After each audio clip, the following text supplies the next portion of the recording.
Assalamualaikum warahmatullahi wabarakatuh. Perkenalkan, nama saya Ades Wahyu Pradana dengan NIM 2341101020006. Di video ini saya akan membahas mengenai sejarah perkembangan kebudayaan Islam yang ada di Kabupaten Banyumas. Poin yang akan saya bahas pada video ini antara lain adalah yang pertama, bagaimana gambaran masyarakat Jawa, khususnya wilayah Kabupaten Banyumas pada masa pra-Islam yang mencakup satu, kehidupan sosial politik, dan yang kedua, kehidupan ekonomi masyarakatnya. Poin yang kedua yang akan saya sampaikan adalah Islam di Jawa Tengah, khususnya wilayah Banyumasan pada saat ini, yang mencakup satu, kebangkitan Islam Puritan, yang kedua tren Islam modern, dan yang terakhir adalah tren Islam liberal. Kita masuk poin yang pertama, bagaimana gambaran kehidupan sosial politik yang ada di wilayah Jawa Tengah, khususnya Kabupaten Banyumas. Jadi ketika kita membahas mengenai Banyumas sebelum Islam, kita tidak dapat melepaskannya dari sejarah dua kerajaan besar yang pernah ada di Nusantara, yaitu yang pertama Kerajaan Majapahit yang mencakup wilayah Jawa Timur dan Pajajaran yang berada di Jawa Barat. Sejarah atau bukti Kerajaan Majapahit yang kemudian membentuk wilayah Banyumas bisa ditelusuri pada sejarah berdirinya Kabupaten Wirasaba I. Sementara bukti atau sejarah Kerajaan Pajajaran dapat ditemukan pada sejarah berdirinya Kadipaten Pasir Luhur yang berdiri sekitar abad ke-14 atau ke-15. Setelah era Kerajaan Majapahit dan juga Pajajaran berakhir, muncul juga kerajaan-kerajaan seperti Kerajaan Demak, Pajang, dan juga Kerajaan Mataram, yang kemudian masing-masing dari mereka mengambil alih wilayah Kabupaten Banyumas dengan membangun Kadipaten Wirasaba II dan Kadipaten Banyumas. Jadi dari pembahasan tersebut dapat kita simpulkan bahwa wilayah Banyumas adalah wilayah yang sebelumnya banyak sekali dikuasai oleh berbagai macam kerajaan-kerajaan besar yang ada di Nusantara, seperti Kerajaan Majapahit, Pajajaran, hingga Kerajaan Demak. Dalam posisi yang hanya sebagai sebuah wilayah kabupaten yang berada dalam kekuasaan kerajaan, tidak banyak peran sosial politik yang bisa dimainkan oleh masyarakat Banyumas. Hal tersebut dikarenakan kondisi geografis wilayah Banyumas yang terisolasi oleh pegunungan sepanjang utara hingga selatan. Hal itu membuat Banyumas tidak strategis untuk menjadi pusat kegiatan sosial politik pada waktu itu. Padahal dari segi ekonomi yang bisa dihasilkan, Banyumas adalah daerah yang sangat subur sehingga mampu menghasilkan banyak produk pertanian dan perkebunan.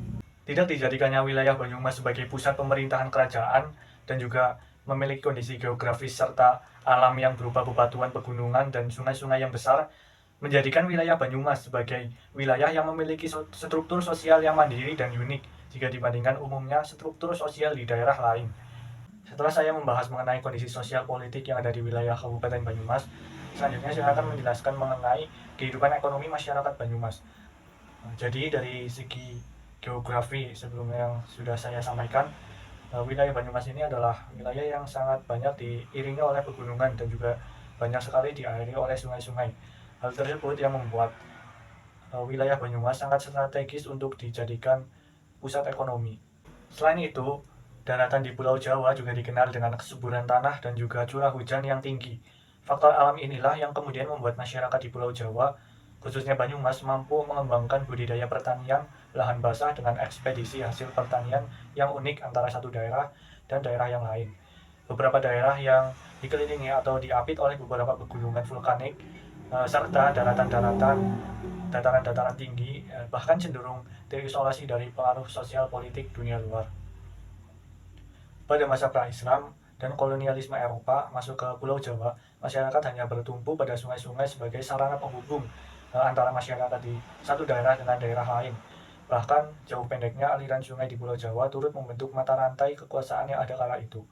Sebagai contoh yaitu Sungai Brantas dan Bengawan Solo yang dijadikan sarana penghubung jarak jauh oleh masyarakat pada saat itu. Hal itu telah berhasil membentuk pusat kerajaan besar yaitu Kerajaan Majapahit dan Kerajaan Mataram. Sementara sungai-sungai yang cenderung memiliki aliran yang pendek tidak mampu membentuk relasi masyarakat yang besar seperti sungai-sungai yang memiliki aliran panjang tersebut. Belum tersedianya sarana penghubung yang memadai pada saat itu menyebabkan masyarakat hanya mengandalkan kondisi cuaca dalam hal ekspedisi hasil pertanian dan perkebunan. Ketika cuaca hujan lebat dan sungai-sungai menjadi deras aliran airnya, maka hal ini akan menghambat distribusi hasil panen masyarakat, yang juga berdampak pada tingkat pendapatan mereka.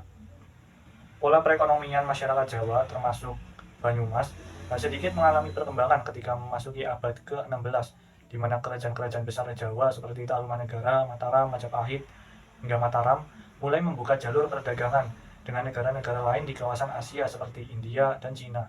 Oke, mungkin sekian pembahasan yang bisa saya berikan mengenai gambaran masyarakat wilayah Banyumas, khususnya kondisi sosial politik dan juga kondisi ekonominya. Selanjutnya saya akan membahas mengenai Islam di Jawa Tengah, khususnya wilayah Banyumas pada saat ini. Selanjutnya yang pertama akan saya bahas pada poin kedua ini adalah mengenai kebangkitan Islam Puritan. Pertama-tama, di era saat ini banyak terdapat kaum kontradiktif yang dibuat atas nama Islam. Gerakan purifikasi atau pemurnian Islam menjadi fenomena yang terus digulirkan dalam sejarah peradaban Islam di berbagai negara, termasuk juga di Indonesia. Hal-hal seperti ini ditemukan pada gerakan Puritanisme yang lahir sebagai paham baru yang dipelopori gerakan Wahabi pada abad ke-18 dan Salafi pada abad ke-19. Gerakan ini bahkan masih aktif hingga abad ke-21 ini. Puritan menurut Karen Armstrong merupakan agama yang diyakini oleh sekelompok orang yang sangat teguh berpegang pada peraturan-peraturan berdasarkan interpretasi harfiah murni yang bersumber dari kitab suci dan tradisi-tradisi Islam pada masa awal. Puritanisme bertujuan untuk mengajak umat kembali ke sebuah identitas Islam otentik melalui implementasi kembali hukum syariah. Menurutnya, tradisi-tradisi seperti yang ada saat ini hanya dianggap sebagai cara berpikir yang menyesatkan. Selain kebangkitan Islam Puritanisme, di wilayah Banyumas juga berkembang tren Islam moderat, yang mana kita ketahui Indonesia juga Banyumas merupakan negaranya kaum muslim moderat. Demikian diungkapkan Abdurrahman Wahid sejak masa pasca Soeharto. Indonesia sebagai negara muslim terbesar dan negara demokrasi ketiga terbesar setelah India dan Amerika Serikat diharapkan dapat memainkan peran lebih besar di dalam menyebarkan agama Islam. Asyumardi Azra memandang bahwa Islam Indonesia adalah Islam with a smiling face yang penuh damai dan moderat, sehingga tidak ada masalah dengan modernitas, demokrasi, dan HAM dan kecenderungan-kecenderungan lain di dunia modern. Pada awal abad ke-20, ditandai lahirnya gerakan-gerakan Islam yang monumental atau kesannya menimbulkan sesuatu yang benar-benar besar pada masa itu. Gerakan Islam tersebut telah mengukir tinta emas baik untuk kebangkitan Islam maupun pergerakan perjuangan kemerdekaan di Indonesia, yang kemudian dikenal dengan organisasi kemasyarakatan Islam. Meskipun kini muncul gerakan-gerakan Islam yang tampak lebih memikat hati sebagian umat dengan karakternya yang cenderung militan, penuh semangat skriptural, sikap yang melekat pada kitab suci, dan ideologi politik. Namun secara umum keberadaan dan peran ormas-ormas Islam lahir pada awal abad ke-20 itu tetap istiqomah dan memberi warna kesinambungan bagi kekuatan Islam modern. Namun secara umum ormas-ormas Islam tersebut lebih pada dua organisasi Islam terbesar di negeri ini seperti Muhammadiyah yang berdiri tahun 1912 dan Nahdlatul Ulama yang berdiri 1926. Mereka tetap menjaga dan memperkokoh posisi perannya dalam dinamika kehidupan umat, bangsa dan dunia global sebagai kekuatan dakwah dan misi Islam sebagai rahmatan lil alamin. Meskipun kini muncul gerakan-gerakan Islam yang lebih memikat hati sebagai umat dengan karakternya yang cenderung militan, penuh semangat. Kemudian setelah tadi kebangkitan Islam Puritan dan juga tren mengenai Islam moderat, ada juga tren mengenai Islam liberal. Pertama, lahirnya pemikiran Islam liberal di kalangan pemikir dan intelektual Indonesia tidak dapat terlepas dari pengaruh para pemikir Barat yang menggagas liberalisasi Islam. Gerakan liberalisasi pemikiran Islam yang akhir-akhir ini semakin marak sebenarnya lebih berunsur pengaruh eksternal daripada perkembangan alami dari dalam tradisi pemikiran Islam. Pengaruh para pemikir Barat ini sangat pesat masuk terutama melalui dua buku yang mengupas secara khusus keterkaitan Islam dan liberalisme.